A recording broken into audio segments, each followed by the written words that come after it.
오늘은 이제 어제 계청정에 이어서 심청정에 대해서 같이 공부해 보겠습니다.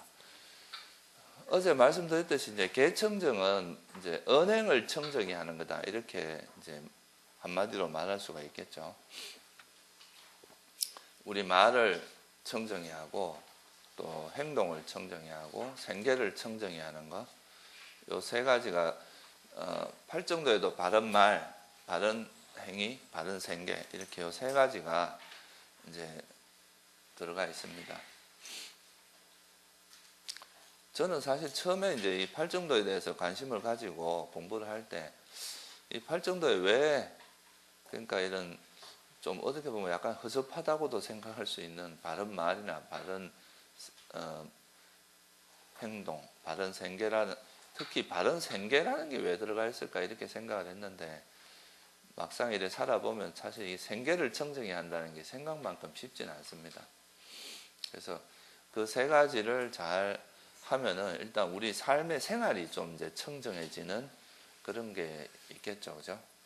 그리고 나서 그 다음에 이제 우리가 해야 될 게 뭐냐 하면 이제 생계가 청정해지고, 그 생활이 청정해지고 나면 그 다음에 이제 마음을 청정히 해야 되는데요.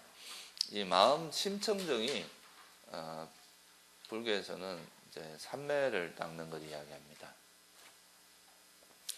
그래서 요 계청정하고 이제 심청정이 있는데, 심청정은 계정해로 봤을 때 정에 해당합니다.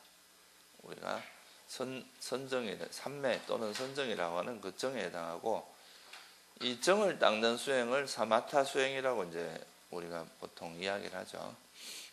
그래서 사마타 수행이라고 이야기를 하는데, 이 사마타라는 말의 의미는 먼저 사마타 수행이 뭔지를 그러면 간단히 한번 살펴보면요, 오늘 이 공부하는 내용은 아마 청정도론의 제3장에 좀 자세히 나올 겁니다. 3장에 보시면 그 삼매를 닦는 거에 아주 기본적인 것에 대해서 나오는데요. 그래서 이 사마타라는 것의 의미가 뭐냐 하면은 고요하다, 막다, 이런 뜻이 있습니다. 그러니까 마음이 고요해진다는 의미도 있고요, 마음이 아주 맑아진다는 의미도 있어요. 그래서 이거를 이제 이름하여 이제 심청정이다, 이렇게 이야기하는 거죠. 맑다는 의미에서 마음을 깨끗이 한다, 이런 의미에서.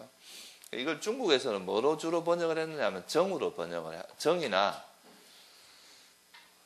또 스님들 그런 거 아시죠? 지관할 때 그 지, 우리가 지관이라고 할 때도 있고 정해라고 할 때도 있는데, 지관이라고 할 때는 그 지, 그 지에 해당되는 게 그 사마타 수행이고요, 관은 위파사나고 이렇습니다. 이거는 왜 그런가 하면은 이제 이 사마타 수행이라고 하는 게 결국 이제 장애 요소라고 하는, 5 장애 요소라고 하는 것을 멈춘다, 또는 생각을 좀 멈춘다, 이런 의미가 있습니다. 그래서 지라고 번역하기도 하고요. 이제 고요하고 마음이 이렇게 흔들림 없이 고요한 상태, 이런 의미에서는 정으로 번역하기도 하고 그렇습니다. 그래서 이거는 고요함, 그 다음에 맑음, 지정, 이렇게 번역이 됩니다. 그러면 이 사마타 수행이라는 것은 이제 뭘 하는 거냐? 그러니까 이렇게 고요하고 맑은 상태를 우리가 불교에서 뭐라고 하냐면 삼매, 사마디라고 이제 보통 표현을 하죠. 그래서 이 사마타 수행은 한마디로 말해서 삼매를 닦는 수행입니다. 아주 이제 고요한 마음 상태를 만드는 거죠. 그래서 이 삼매라는 것이 그러면 뭐냐라는 것을 이 청정도론에서는 한마디로 어떻게 정의를 하냐면 선한 마음의 하나됨이다, 이렇게 표현합니다. 이 하나됨이라는 것은 빨리어로 액각 같다라고 하는 거에 번역인데요. 액가란 말이 하나란 뜻입니다. 그 다음에 같다라는 이제 산에 정상이 있으면 이 정상으로 이렇게 모여든다, 이렇게 모인다, 이런 의미로 이제 이걸 중국에서는 심일경성이라고 번역을 했죠. 그래서 이제 마음이 하나 되는 것, 그 마음이 이렇게 흩어지지 않고 하나로 이렇게 모이는 것을 우리가 사마디라고 이야기를 하죠. 사실 이게 이제 사마디라는 것의 뜻은 우리나라 말로 구태여 번역을 하자면 집중이라는 뜻입니다. 사마디 자체는 이렇게 하나로 모은다는 뜻이 있기 때문에. 근데 이게 이제 단순한 집중하고는 약간은 좀 차이가 있기 때문에 중국에서는 이걸 번역을 하지 않고 그냥 삼매, 음차를 해서 그냥 사마디를 음력해서 삼매라고 번역하기도 하고 삼매라고 번역을 한 거고요. 이걸 이제 구태여 번역을 하면 지, 정 이렇게 번역을 한 거죠. 그래서 여기서 보면 왜 그러면 이제 청정도론에서 이 삼매를 선한 마음의 하나됨이라고 이야기했을까요? 이 에까까따라고 하는 집중이라고 하는 것은 사실 선한 데도 있고 불선한 데도 있습니다. 예를 들어서 도둑질 하려고 막 정신 탁 차리고 집중하는 이것도 있을 거 아니에요, 그죠? 그러니까 나쁜 짓을 하기 위해서 집중하는 것도 있단 말이에요. 그래서 이런 거는 우리가 뭐라 하냐면 미차 사마디라고 합니다. 그러니까 그릇된 바람직하지 않은 집중이고, 근데 우리가 이런 이제 법에 대해서 공부를 하고 또 바른 선한 마음을 일으킬 때 함께 하는 그 집중은 그게 바른 집중이라는 거죠. 무조건 집중만 한다고 해서 그게 바람직한 건 아니라는 거예요. 뭐 제가 나중에 또 설명을 드리겠지만 사실 사마디에도 이제 바른 삼매가 있고 그릇된 삼매가 있는데, 이 그릇된 삼매 같은 경우는 이제 외도들 같은 경우도 사실 상당히 뭐랄까 좀 능력 있는 외도들이 많이 있잖아요. 사이비 교주들도 웬만큼 삼매가 있는 사람들이 꽤 있어요. 근데 이런 사람들은 이 삼매의 집중력이 뭐하고 결합되어 있느냐 하면 자기 욕심하고 결합되어 있습니다. 그래서 이 집중과의 어떤 수행을 통해서 얻어진 뭔가 나름대로의 능력이 어떤 우리가 수행을 이제 번뇌를 버리고 우리가 괴로움을 소멸하는 쪽으로 가는 게 아니라 오히려 자기 욕망을 부추기고 욕망을 키워나가는 쪽으로 갈 수도 있어요. 그래서 이 수행도 잘못하면은 이게 어떤 바른 길로 가는 게 아니라 삼매의 힘이 오히려 그 사람을 타락시킬 수도 있다는 거죠. 그래서 이제 이 사실 삼매를 닦는 거에 있어서도 반드시 필요한 게 뭐냐 하면은 바른 견해를 바탕으로 삼매를 닦는 게 바로 불교의 삼매입니다. 그러니까 외도의 삼매와 불교의 삼매의 차이는 제가 뭐 계속 뒤에도 설명을 한 번씩 더 드리겠지만, 이 외도의 삼매는 그런 바른 견해가 함께 하진 않아요. 그러니까 사성제라고 하는 이런 바른 견해는 오직 불교에만 있는 그 가르침이기 때문에 다른 데서도 이제 삼매를 닦긴 하지만 그게 좀 우리하고는 방향성이 약간 다릅니다.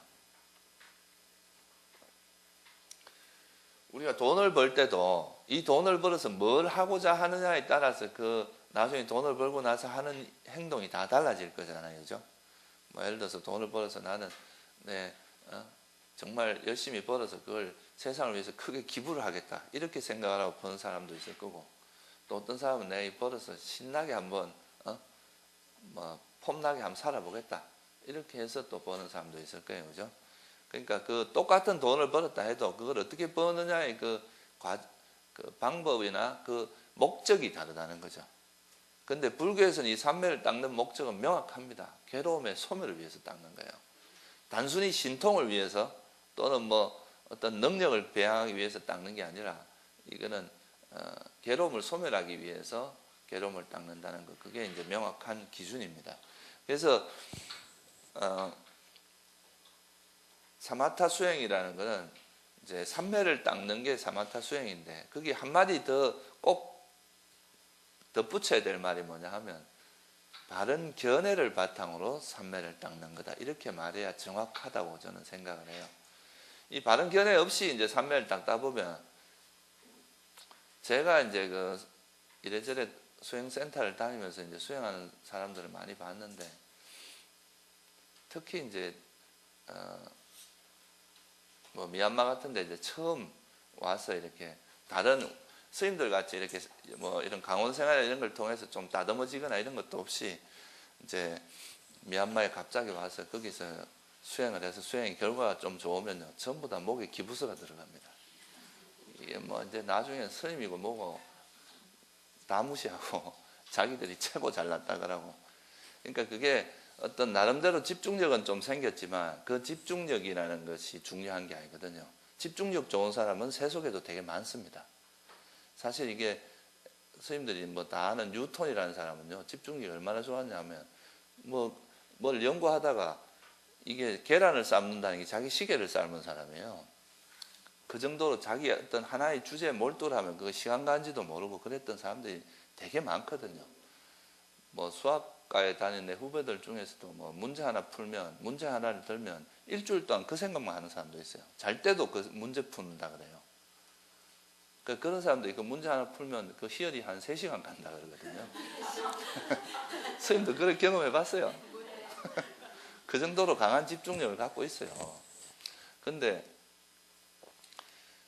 그런 게 중요한 게 아니라 이제 우리가 닦는 집중력은 그 집중을 닦는 이유가 번뇌를 소멸하기 위해서거든요. 그러니까 윤회의 가장, 우리가 이제 태어남의 가장 원인이 되는 가래라고 하는 것을 소멸하기 위한 건데, 오히려 이 삼매를 닦음으로써 그 자기가 이제 생긴 능력에 대한 집착이 생겨갖고 오히려 그게 이제 자기 가래를 더 부추길 수도 있다 이거예요. 대체로 제가 이제 굉장히 많은 수행자들의 그런 모습을 다 봤어요. 거의 대부분이 그래요.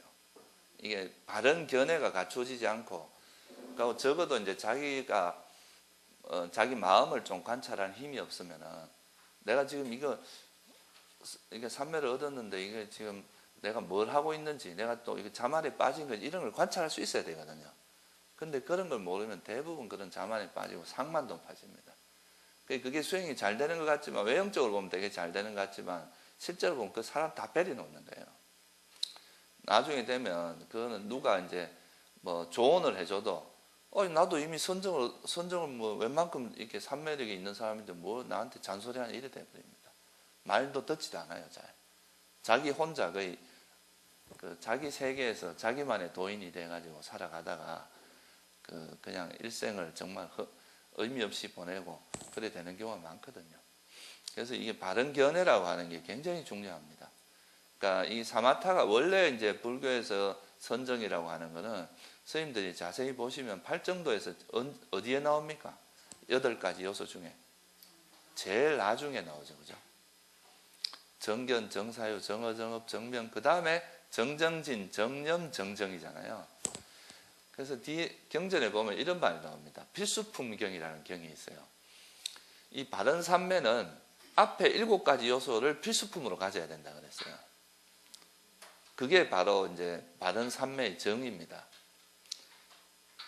그럼 뭘 의미하겠어요? 말도 바르게 하고 행동도 바르게 하고 생각하는 것도 바르고, 그 다음에 견해도 사성제에 맞게 이렇게 바른 견해를 가지고 이런 게 다 갖추어져서 얻어진 삼매가 바른 삼매라는 거예요. 이런 삼매는 해탈로 이끕니다, 여러분들을. 그런데 이게 되지 않고 그냥 집중력만 생긴 사람들은 대체로 이제 해탈로 이끄는 게 아니라 자만으로 이끌고 또 그런 어리석음으로 이끄는 가능성이 훨씬 높아집니다.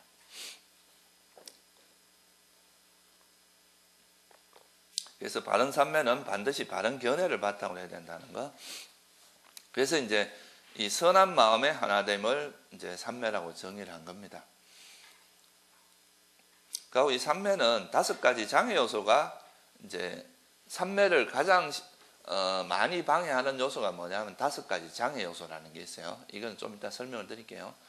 이 5가지 장애 요소가 이제 가라앉은 상태인데, 이거는 영원히 완전히 가라앉은 건 아니고 일시적으로 가라앉은 상태입니다. 그래서 이때 이제 이 삼매의 힘을 이용해서 나중에 이걸 가지고 이제 법을, 어제 말씀드린 법을 있는 그대로 관찰함으로써 이제 깨달음을 얻는 그런 메커니즘이죠. 그래서 삼매에서 중요한 거는 단순히 집중력이라는 것도 있지만 이 5장애 요소가 가라앉았다는 게 되게 중요한 포인트입니다. 우리가 가지고 있는 이런 번뇌가 일시적으로 가라앉았다는 거. 그러면 이 삼매라는 것이 어떻게 일어나느냐? 이 삼매의 원인은 뭐냐 하면은 행복입니다. 행복. 스님들이 만약에 여기 절에 있는데 이 절에 있는 게 너무 행복해요. 그럼 어디 나가고 싶겠어요? 그냥 여기 있는 것 자체가 행복하면 딴 데 나가고 싶은 생각이 없을 거 아니에요. 그죠? 근데 여기 있는 게 불편해. 막 뭔가 막 불편한 것도 많고 다른 것에 뭔가 관심도 많고 이러면 여기 있는 시간이 안 행복하니까 자꾸 밖으로 돌아다니게 되겠죠. 그죠? 그런 것처럼 삼매도 이제 앉아 있으면서 이제 번뇌가 버려지면 그 번뇌 버려진 장애 요소가 버려진 그 상태가 너무 행복해집니다. 그러면 그 상태가 행복해지니까 딴 거 하고 싶은 생각이 전혀 없어지고 그 행복한 마음에서 그냥 그 상태로 그냥 머물러지게 되는데 그걸 이제 우리가 삼매라고 이야기를 합니다. 그래서 삼매는 경전에도 보면 이제 행복한 마음이 삼매에 든다 이런 말이 있습니다. 그래서 이 삼매의 가장 중요한 원인은 행복입니다. 그래서 요거는 기본적으로 이제 삼매에 대한 여러분들의 기본적인 의미를 제가 간단히 설명을 드렸어요. 정리를 해보면 이 사마타 수행이라고 하는 건 이 삼매를 닦는 수행을 사마타 수행이라고 해요. 그런데 이 삼매라는 것은 그 정견을 바탕으로 해서 바르게 집중된 상태다. 그러니까 정견을 바탕으로 해서 장애 요소를 가라앉히고 그걸 통해서 바르게 이제 집중된 상태. 이거를 우리가 삼매라고 정의를 합니다. 그러니까 삼매의 원인은 행복이다 하는 거. 이건 되게 중요합니다. 행복해야 삼매에 들거든요. 그러니까 마음에서 막 짜증이 나고 막 이렇게 뭔가 불편한 게 있고 분노가 이렇게 있는 상태에서는 절대 삼매에 못 들거든요. 그래서 삼매에 들기 전에는 기본적으로 뭐가 나타나면 희열과 행복이 나타납니다. 우리 마음에서 아주 큰 희열과 행복이 나타나고 그 마음을 바탕으로 해서 선정에 들어가게 되거든요. 이 삼매 종류에 대해서도 청정도론에 보면 뭐 2가지로 분류하고 3가지로 분류하고 4가지로 분류하고 다양하게 이렇게 분류를 해놨는데요. 여기서 그냥 다 이야기하는 건 시간이 좀 부족할 것 같아서 중요한 거 제가 몇 가지만 말씀을 드릴게요. 2가지로 분류를 하는데 근접삼매하고 본삼매라는 게 있습니다. 여기 지금 이제 찰나삼매라고 제가 그 정리를 해놓은 거는 이건 나중에 이제 윗바사나 수행에서는 우리가 그 윗바사나 수행을 할 때도 삼매가 작용을 하는데 그때 작용하는 삼매를 우리가 보통 찰나삼매라고 이야기를 해요. 그리고 이제 이런 사마타 수행을 통해서 선정을 닦을 때는 주로 근접삼매하고 본삼매라고 하는 이 2가지 형태로 나타납니다.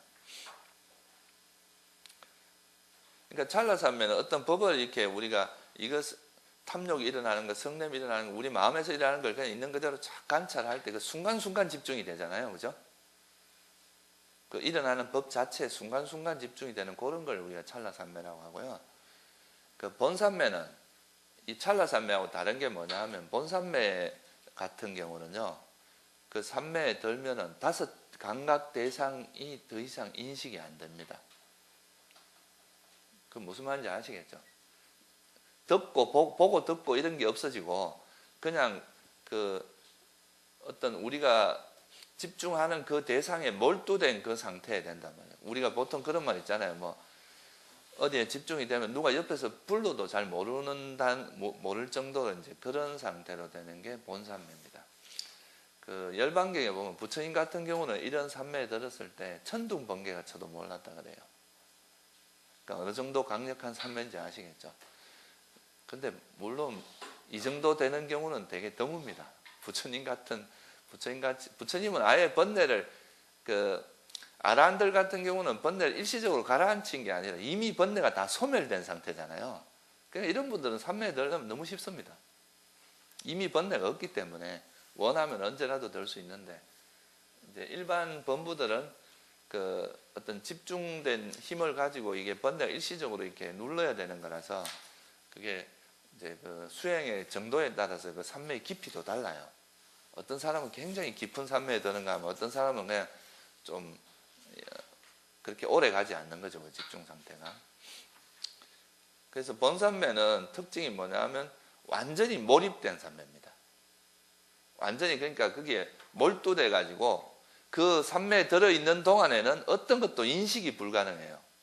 다른 거를 그냥 그 선정의 대상만 알고 있지 다른 대상을 안다 그러면 벌써 선정이 깨진 상태라고 보시면 돼요. 그러니까 아주 몰두된 상태. 그래서 여는 보고 듣고 뭐 몸을 느낀다거나 냄새를 맡는다거나 그런 거를 전혀 모른다는 거예요. 이게 이제 그 법국에 보면 이런 이야기가 하나 나오는 게 있어요. 본산매에 대해서 우리가 좀 알 수 있는 건데 어떤 스님이 이제 공동묘지에 가서 산매에 들었어요. 왜냐하면 공동묘지 같은 사람이 잘 안 오니까 조용하게 이제 산매에 들 수 있어서 보통 그런 장소를 활용을 하는데 근데 이제 밤에 도둑들이 와가지고 그게 이제 이 스님이 산매에 들어있는 걸 모르고 뭐가 어두컴컴하게 요즘처럼 뭐 불빛이 있는 때가 아니었잖아요. 깜깜하니까 그게 무슨 나무 그루터기가 하나 있나 보다 해서 자기들이 훔친 물건을 그다 다 쌓아놨대요. 한 500명 정도 도둑들이 와서 보통 사람 같으면 어떻게 됐겠어요? 죽었겠죠. 그 눌려 죽거나 뭐 숨 막혀 죽거나. 근데 한 500명이 그렇게 하고 나서 아침이 밝아서 이제 이 사람 도둑들이 떠나려고 그 짐을 하나씩 들고 시작하다 보니까 그 안에 사람이 나오는 거야. 스님이 딱 앉아 있는 거예요.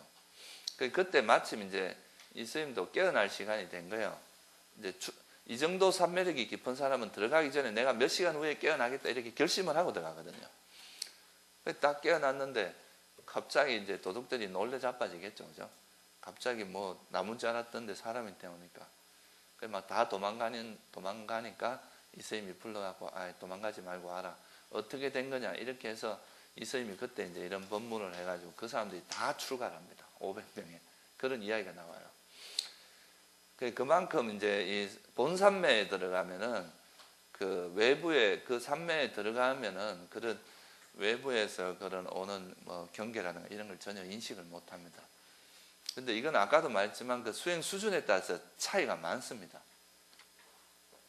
이걸 본산매라고 하고요. 본산매는 불교에서 8가지로 딱 이야기합니다. 색계 4가지 선정이 있어요. 색계 초선, 2선, 3선, 4선. 그러니까 무색계에 4가지 선정이 있습니다. 그러니까 공무변처, 식무변처, 무소유처, 비상비비상처. 그래서 이거를 4선사처라 그래요. 그러니까 색계 4가지 선정, 그 다음에 무색계 4가지 처. 그래서 4선사처라고 이야기를 합니다. 여기다가 하나를 더 보태면 멸진정이라고 있어요. 들어보셨어요? 예, 멸진정까지 보태서 구차제정이라고 그러죠. 구차제정. 근데 멸진정은 이 앞에 8가지 산매하고는 좀 다릅니다. 왜냐하면 멸진정이라는 것은 일반 범부들은 못 들어가요. 이거는 아나함과 아라함만 들 수 있어요. 아나함하고 아라함 또 그러고 8가지 선정을 다 익히고 아나함과 아라함만이 될 수 있는 선정이라서 이거는 그냥 세간의 선정이라고 보기는 좀 어려운 부분이 있습니다. 그래서 이거는 뭐 그냥 단순히 그냥 우리가 일반적으로 수행자들이 들어가는 선정의 영역은 좀 넘어선 영역이라고 보시면 돼요. 그리고 이 멸진정은 아예 그 생각이 멈춰진, 생각이 아예 안 일어나는 상태라는 게 달라요. 이건 제가 나중에 한번 조금 더 설명을 드릴게요. 이 멸진정이라고 하는 것은 그러니까 일반 산매는 대상이 있습니다. 예를 들면 이제 아나파나사티 같은 니미따라고 하는 대상이 있어요. 근데 이 멸진정은 아예 마음 자체가 일시적으로 끊어지는 상태예요. 그러니까 일반 선정하고는 좀 다르죠.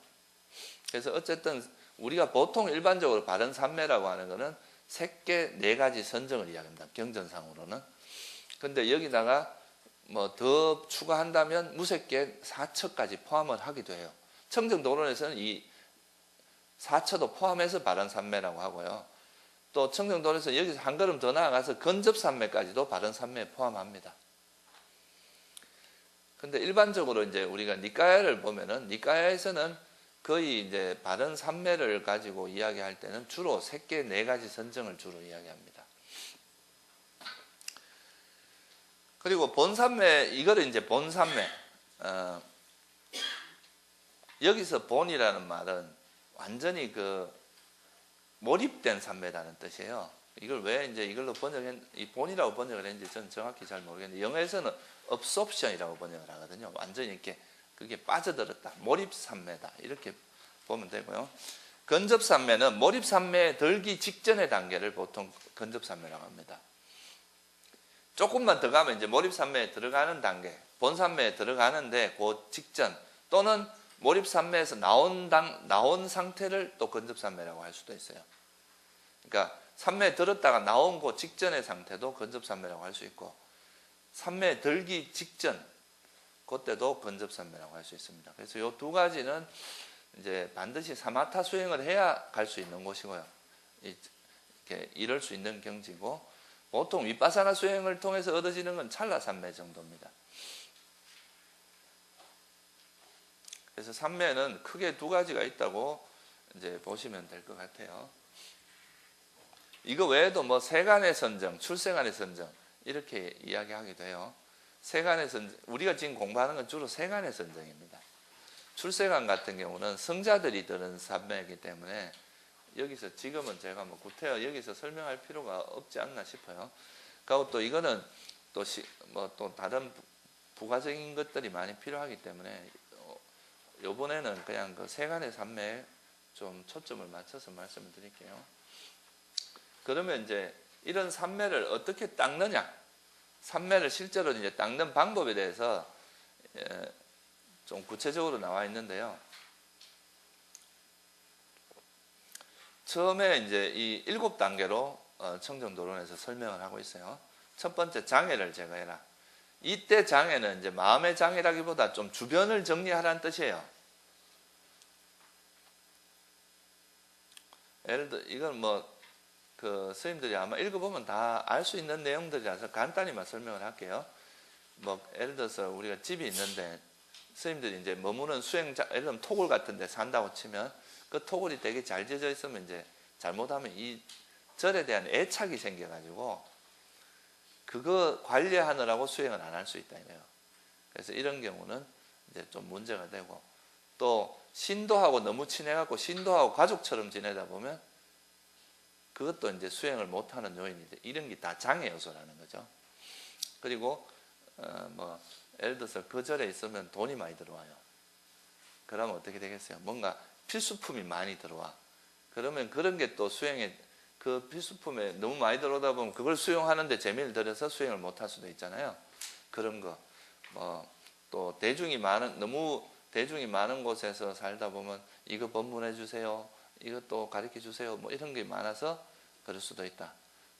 이게 그러니까 항상 장애라는 게 아니라 이렇게 해도 또 수행을 잘하는 사람한테는 장애가 안 되는데 일반적으로 이랬을 때 좀 문제가 될 수 있다는 거죠. 그러니까 절에 공사가 많으면 불사한다고, 공사가 많은데도 좀 피해야 된다. 그다음에 여행을 가고 싶은 이게 행각 가고 싶은 이야기예요. 이게 쉽게 말하면 수행을 하기 전에 저도 가봐야 되고 저도 가봐야 되는데 이런 생각이 많으면은 수행이 안 되니까 그러면 미리 갔다 오고 수행해라 이 말이에요. 갈 거 다 가고 이제 마음을 딱 정리한 다음에 수행하라는 거고, 질병이 있어도 수행이 잘 안 됩니다. 이게 몸으로부터 완전히 벗어나는 거는 사실 쉽지가 않거든요. 몸에서 오는 통증과 더불어서 이어지는 게 뭐냐면 화예요. 보통은 보면 이제 통증으로 끝나면 문제가 안 되는데 이 통증에서부터 이거 아파 죽겠다, 이게 진짜 괴롭다고 하는 정신적 고통까지 수반이 됩니다. 이게 완전히 사라지는 게 안암이거든요. 불안과가 돼야 돼요. 이 몸에서 완전히 벗어나는 거는 쉽지가 않죠. 그래서 몸에 좀 질병이 있고 이런 경우는 그걸 빨리 치유를 하고 수행을 하는 것이 바람직하다는 거고요. 또 너무 또 수행하는 사람이 책만 들다 봐서는 안 된다. 이제 책을 보더라도 이제 수행하는 거에 좀 장애가 안 될 정도로 봐야지, 책만 계속 보다 보면 책이라는 건 일종의 어제 말했듯이 개념이거든요. 그걸 통해서 우리가 많은 걸 배울 수는 있지만 그 본 내용을 실제 우리 삶에서 실제 관찰하는 게 들어가야 된단 말이에요. 그죠? 실상을 봐야 된다는 거죠. 그거는 실제 내 몸과 마음을 관찰하는 걸 통해서 볼 수 있거든요. 그래서 그게 안 되면은 너무 책만 쳐다보는 것도 우리가 장애에 들어갑니다. 특히 삼매를 닦는 건 그래요. 삼매는 생각을 비우는 작업이라서 어떻게 보면 이제 일단은 생각을 비워서 마음을 청정하게 하는 게 이제 삼매의 목적이기 때문에, 그래서 이제 이런 것도 장애가 되고, 또 여기도 신통도 나오잖아요. 신통이 있으면 그걸 남한테 자랑하고 싶어서, 이게 사실은 범부들한테 신통이 생기는 건 좋은 거 아닙니다. 이게 어느 정도 자기가 이제 번뇌가 소멸된 사람한테는 이 신통이 생겨도 그 신통에 휩쓸리지가 않는데, 보통 조금 이렇게 수행에 대해서 제대로 모르는 사람들이 이런 좀 능력이 생기면요, 그 능력이 그 사람에 확 휩쓸어 가버립니다. 이 탐욕과 자만에 물들게 만들죠. 그래서 이런 것들을 일단, 이거는 한마디로 말해서 주변 정리를 잘해서 수행을 할 수 있는 그런 어떤 베이스를 잘 만들어라는 이야기죠. 그 다음에 두 번째 해야 될 게 뭐냐? 스승을 찾아라. 이거는 이제 되게 중요한 부분입니다. 이게 수행하는 데 있어서 사실 이게 어제도 제가 잠깐 말씀드렸지만, 우리가 보통 번뇌들이, 부처님께서는 이걸 뭐라 그랬어요? 잠재성량이라는 표현을 쓰셨죠. 그죠? 들어봤죠? 잠재성량. 이게 아누사야라고 빨리어로 이야기하는데요.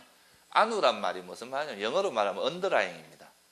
그러니까 스님들이 이렇게 살아가는 밑바탕에 지금 현재 드러나진 않지만 어떤 조건만 되면 딱 드러날 그런 태세를 갖추고 있다. 가능성으로 존재하는 거죠. 그래서 이거 잠재성량이라고 하는 건, 우리가 지금 번뇌가 안 일어난다고 해서 그 번뇌가 없어진 건 아니잖아요. 그죠? 우리 어떤 마음속에 항상 가능성으로 조건이 있으면 또 다시 일어난단 말이에요. 그래서 이런 거는 되게 습성화되어 있습니다. 자기가 잘 몰라요. 그래서 이런 거를 눈 밝은 사람이 옆에서 이렇게 지적도 해주고, 자기 문제가 뭐라는 걸 객관적으로 볼 수 있게 해야 이게 수행이 굉장히 빠릅니다. 소위 말해서 김연아 같은 애가 정말 개인적으로 능력도 있지만 좋은 코치가 옆에서 다듬어 주지 않으면 그거는 사실 아주 훌륭한 선수가 되기는 어렵거든요. 수많은 코치가 그런 훌륭한 선수 하나 만들기 위해서 수많은 이렇게 정보를 가지고 막 여러 분야에서 다듬어 주기 때문에 그런 아주 걸출한 인물이 나오는 거거든요. 수행도 마찬가지입니다. 이게 사실 자기 스스로 자기를 객관화해서 보기가 참 어려운 면들이 많아요.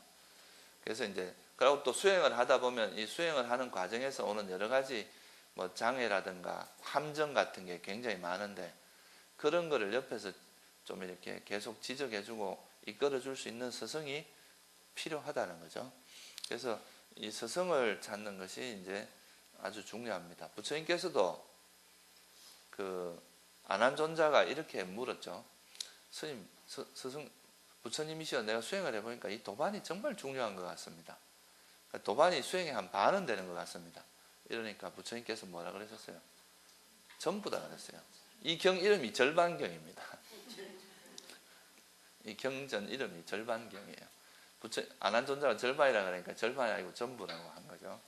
그만큼 이 선우라고 하는 게 되게 중요해요. 이 선우라고 하는 거에는 그 부처님도 들어가고 도반도 들어갑니다. 그러니까 스승도 선우가 될 수 있고 옆에 있는 도반도 선우가 될 수가 있어요. 그래서 일단 스승, 예를 들어 삼매를 닦을 때는 제일 중요한 게 삼매를 경험한 사람을 스승으로 찾아야 돼요. 그러니까 또 그런 사람 가까이 있는 것이 이제 삼매를 닦는데 아주 좋습니다. 그래서 보통 보면 삼매를 닦는 사람들은 삼매를 정득한 사람을 가까이 있으라 그러죠. 우리가 말로 표현하지 못하는 그런 게 있거든요. 그거를 이제 터득한 사람들은 그런 건 생활 속에서 배우는 게 이제 바람직하다는 거죠. 그래서 스승을 만나고, 그 다음에 이 기질에 따라서 기질에 맞는 수행 주제를 가져라, 이런 게 있습니다. 이거는 이제 수행 주제가 이 청정도론에서는 사마타 수행 주제를 40가지로 설명을 하고 있습니다. 그래서 이 사마타 수행에 대해서 이제 심청정으로 표현을 했고요. 이 심청정에 대한 주제가 3장부터 제가 알기로는 13장 정도까지인가? 그 정도가 사마타 주제예요. 그게 다 뭐냐 하면 40가지 수행 주제를 하나하나 설명하는 과정입니다. 그래서 이거를 뭐 다 설명할 수는 없고, 그 중에서 오늘은 제가 스님들이 뭐 꼭 알면 좋겠다 하는 이제 호흡 수행법하고, 또 하나는 이제 까시나라는 게 있어요. 까시나. 그 두 가지를 그냥 좀 두 가지 정도만 제가 설명을 드릴게요.